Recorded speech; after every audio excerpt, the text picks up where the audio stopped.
હર્ષદપુરમાં રાજ્યના વન અને પર્યાવરણ તથા ક્લાઇમેટ ચેન્જ વિભાગના મંત્રી મુળુભાઈ મહેરાના 60મા જન્મદિવસ નિમિત્તે વન ઉત્સવના વિશિષ્ટ હરણફાળ અભિયાન યોજવામાં આવ્યો હતો।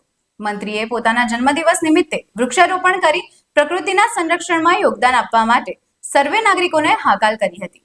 રાજ્યના વન મંત્રીના જન્મદિવસે પ્રારંભ થયેલ ઉમદા પહેલ માત્ર એક ઉજવણી પૂરતું સીમિત ન રહે, પરંતુ 60,000 વૃક્ષોનું વાવેતર કરવાની એક મહત્વાકાંક્ષી હરિયાળી યાત્રાનો પ્રારંભ કરવામાં આવ્યો હતો। પ્રકૃતિ માટે સમર્પિત આ અભિયાનનો આરંભ 60 વર્ષ 60 વૃક્ષથી કરવામાં આવ્યો હતો। આ ઉમદા અભિયાન હેઠળ સર્વે નાગરિકોને જોતરીને 60,000 વૃક્ષોનું વાવેતર કરવામાં આવ્યું હતું। આ અભિયાન પર્યાવરણ અને પ્રકૃતિના સંવર્ધન માટે સામાન્ય નાગરિકો, સામાજિક સંસ્થાઓ અને યુવાનોની ભાગીદારી પર કેન્દ્રિત એક જન આંદોલન બની રહેશે। આ અભિયાનનો મુખ્ય ભાવ ગુજરાત રાજ્યને હરિયાળું બનાવવાનો છે।